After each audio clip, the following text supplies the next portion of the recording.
Okay okay Pratap ಅವ್ರ stand ಏನು ತನಿಷಾ ಅವ್ರೆ? ಯಾಕಂದರೆ ಪ್ರತಾಪ್ ಅವರು 80 ಡೇಸ್ ಏನೂ ಇಲ್ಲ, ಬರೀ ದೀದಿ ದೀದಿ ದೀದಿ ದೀದಿ ಅಂದ್ಕೊಂಡೇ ಇದ್ದರು.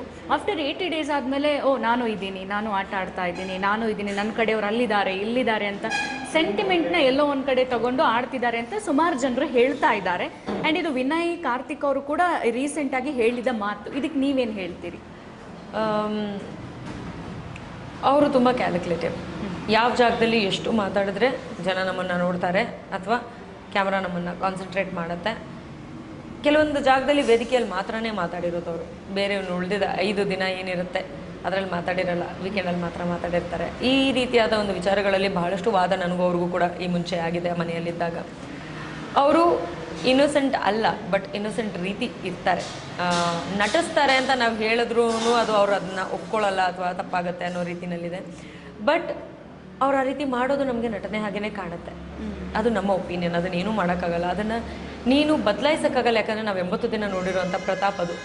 ಆ ಪ್ರತಾಪನ್ನು ನಾವು ಸಡನ್ನಾಗಿ ಇವಾಗ ಎನರ್ಜೆಟಿಕ್ ಆಗಿ ನೋಡೋದಾಗಿರ್ಬೋದು, ಓವರ್ ಕಾನ್ಫಿಡೆಂಟ್ ಆಗಿ ನೋಡೋದಾಗಿರ್ಬೋದು, ಅಥವಾ ಜಗಳ ಮಾಡೋ ರೀತಿ ನೋಡೋದಾಗಿರ್ಬೋದು, ಬ್ಯಾಡ್ ಮ್ಯಾನರ್ಸ್ ಇರುವಂಥ ಪ್ರತಾಪ್ನ ನೋಡೋದಾಗಿರ್ಬೋದು, ಇದನ್ನು ನಾವು ತುಂಬ ನೋಡ್ತಾ ಇದ್ದೀವಿ ಇತ್ತೀಚೆಗೆ.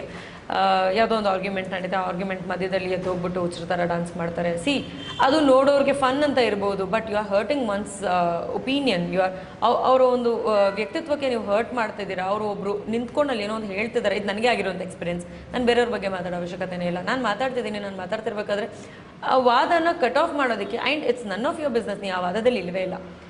ಸಂಬಂಧ ಇಲ್ದಿರುವಂಥ ಜಾಗದಲ್ಲಿ ಬಂದು ಡ್ರಮ್ಯಾಟಿಕ್ಕಾಗಿ ಡ್ಯಾನ್ಸ್ ಮಾಡಿ ಮ್ಯಾನರ್ಸೇ ಇಲ್ಲ ನನಗೆ ಅನ್ನೋದನ್ನು ಪ್ರತಾಪ್ ಅವ್ರು ತೋರಿಸ್ಕೊಂಡಿದ್ದಾರೆ. ಇದನ್ನು 2 ಸತಿ ಮಾಡಿದ್ದಾರೆ. ಅದ್ರ ಜೊತೆಗೆ ಸಂಗೀತ ಅವ್ರು ಜಾಯ್ನ್ ಆಗಿದ್ದಾರೆ, ನಮ್ರತಾ ಅವ್ರು ಜಾಯ್ನ್ ಆಗಿದ್ದಾರೆ. ದಟ್ ಲುಕ್ಸ್ ಸೋ ಫನಿ ನೋಡೋರಿಗೆ. ಬಟ್ ಅವರು ಒಬ್ಬರ ಒಂದು ಒಪಿನಿಯನ್ನ ಹೇಳಕ್ಕೆ ಬಿಡದಾರಂಗೆ ಅಸಹ್ಯವಾಗಿ ವರ್ತಿಸೋದು ಚೆನ್ನಾಗಿ ಕಾಣಿಸಲ್ಲ.